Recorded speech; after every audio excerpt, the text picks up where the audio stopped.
Número de contratações dos times. Vamos falar do Santos? Vamos, podemos. Então tá. O Santos fechou o... Você viu a entrevista do Alexandre Matos ontem? Não vi. Depois, então fala, depois eu te dou algumas coisas do Alexandre Matos. Eu só vou trazer um dado. O primeiro semestre do Santos é menos 43 milhões de reais. Menos 43 milhões de reais. Então, assim, não vendeu ninguém, não vai vender. Vendeu, agora né? fechou Vendeu os meninos, né? Não, agora. Agora Pra tapar menino, esse buraco, né? Pra essa caixa d'água aí. Não é Lucas Esteves, é isso? E vendeu o Soteldo pro... 12 de euros o menino agora Não, que foi. beleza, Shakhtar. mas o que eu digo, não vai vender ninguém porque fechou a janela. Então, se ele continuar nesse ritmo, ele vai aumentar a dívida dele em 86 milhões no mínimo. Sendo que certo? ele não está em Copas, então... Né, exatamente. vai poder arrecadar a fatia da colocação brasileiro. dele no brasileiro. Também não vai ser campeão, não vai brigar para ser campeão, pelo contrário, vai brigar para não cair. Então, o que me parece é o movimento que foi feito pelos 4Rs em Minas, que está sendo feito no Santos. Falei ontem e vou repetir. O Neymar, quando renovou o contrato dele, o Santos ainda devia para ele uma bala. Certo? Ele veio por 6 meses, renovou por mais 6 meses. Então, eu estou muito mais preocupado com o Santos do que com qualquer outro clube grande da Série A. Porque o Vasco, a gente sabe o que é, entendeu? Bem difícil também a situação. O Botafogo, se a justiça decidir tirar o controle do Botafogo e devolver para a Eagle, meu amigo, não vai ser fácil, tá? Porque só de impostos refinanciados foram 200 milhões, fora a dívida com a associação que continua lá. Lembra a história da SAF? Sim. O Manchester City, o Grupo City pagou, zerou a dívida do Bahia. Então, se um dia os dois quiserem terminar, o Bahia recomeça sem jogador, né? Porque os jogadores agora são do City, mas a base e sem dívida, com a categoria de base e sem dívida. Né? Não é o caso do Botafogo. Não foi o caso do Vasco. E o Santos, a gente tem que esperar para ver como vai ser. Me fale do Matos, que eu não vi a entrevista. Cara, me chamou a atenção porque o Alexandre Matos, agora no Santos, como executivo de futebol, responsável pelas últimas contratações do Santos, essa janela final, talvez seja o executivo de futebol com o maior número de contratações na história do futebol brasileiro. Em todos os clubes que ele passou, ele tem essa característica, né? Normalmente ele aceita um convite quando o clube está contratando. Foi assim no Palmeiras, foi assim no Galo, foi assim no Cruzeiro, foi assim no Santos.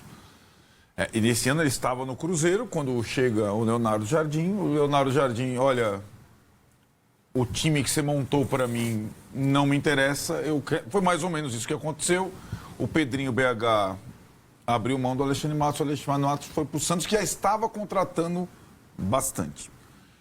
E agora o Santos, nessa janela, ele dobrou a aposta, né? Se tornando um dos clubes, porque não é só em quantidade, né? O Santos está lá com 20 contratações. Vários clubes que vieram da Série B, mostramos Esporte, Ceará, contrataram até mais que o Santos. Mas o nível de jogador, o custo do jogador, o salário do jogador e os direitos federativos dos jogadores. Para alguns, né? Para alguns, né? Então, o investimento do Santos é colossal para um time que está numa frente só. Se você pegar o elenco, sobra jogador para uma frente só. E aí, é inevitável, eu acho que ele não conseguiu esclarecer na coletiva, da onde está vindo o dinheiro. Porque o Santos vendeu e gastou gastou menos em contratações em direitos do que está arrecadando com as vendas. Aí não conta o déficit tal, a folha de pagamentos, uma das maiores do país. Né? O que ele não coloca? Luva isso. e empresário. Que o Jorginho, que veio de graça, está custando ao Flamengo 23 milhões. Só de luva, não é salário. Sim, é luva. É luva e empresário, comissão. Tá? Então, quando alguém fala para você, trouxemos o Arnaldo de graça, não é verdade. Não é verdade. Trouxemos o Arnaldo e não pagamos direitos econômicos, federativos. Aí tudo bem. É uma diferença nessa conta. Agora, a capacidade de arrecadação do Santos, qual é o teto dela?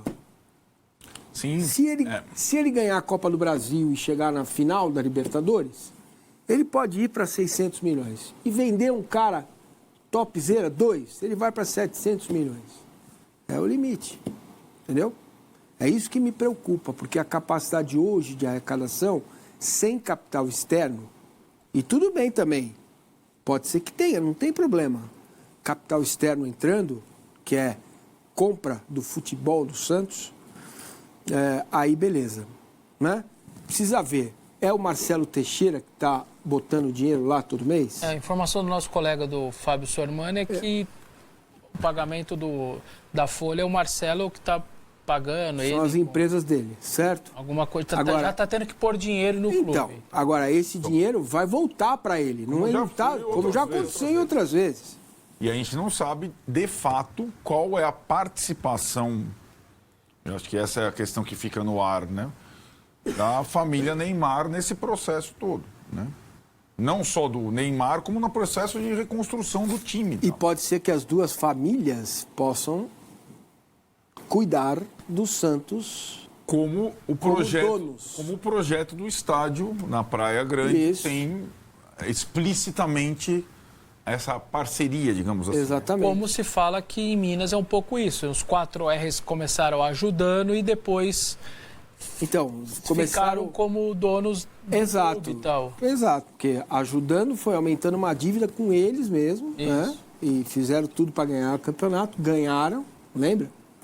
E depois, agora, não vai dar, vai ter que parar de gastar mais do que arrecada. E o que pegou só um pouco também, além dessa que o Arnaldo falou, é que a coletiva ontem do Alexandre Matos também foi um pouco a ode ao Marcelo Teixeira, ao filho dele, ao Neymar, e que pouco se explicou e muito se elogiou só o Marcelo. Então o Alexandre cumpriu o papel ali de fazer da coletiva quase uma ode ali ao comandante dele e tal, né? Isso, o chefe dele. E também ao trabalho dele, Alexandre Matos, nessa janela.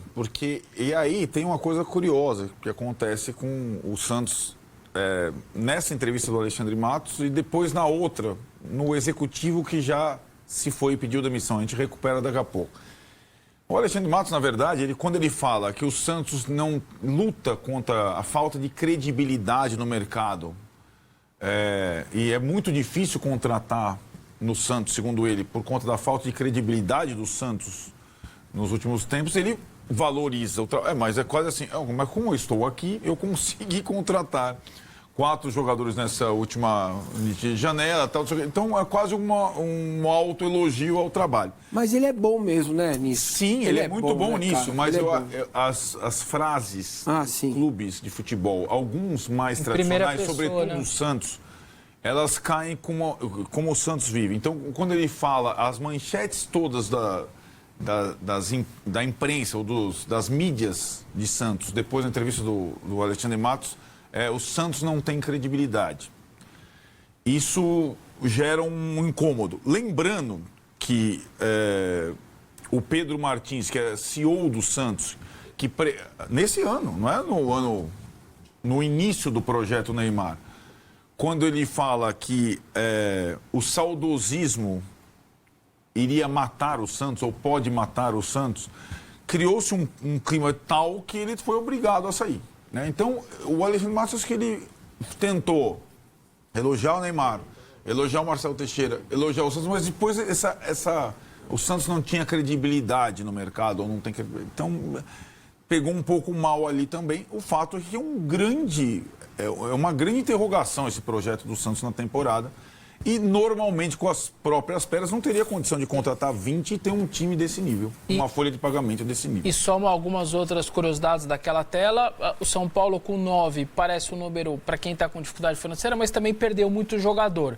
Me parece que se você perde muito, você também tem que ter minimamente um elenco para você jogar as competições. Então o 9 chama atenção, mas para quem perdeu tanto, não me parece um negócio tão impactante, não. Pode falar então do São Paulo. Não. Eu queria falar do Santos ainda. Ah, tá bom. Segundo o Matos, né? 54 milhões a favor do clube na Entre janela. vendas e compra. Exatamente. Tá? Tá. Sem a gente considerar o pra frentemente, né? Que são luvas e comissões. Assim. E aí, acho que o salto da folha de pagamento mensal do Santos, do time da Série B, para esse elenco atual, eu imagino que seja uma coisa sem precedentes nessa situação de 20 clubes, ou qualquer clube que subiu da Série B para a Série A numa temporada. Porque são vários jogadores que estavam jogando em ligas mais caras do que a brasileira, e contratados e com luvas e salário, etc e tal. O Roweise lá, ele vem, mas o Santos deixa de receber o que tinha Aquela crédito. parte do Marcos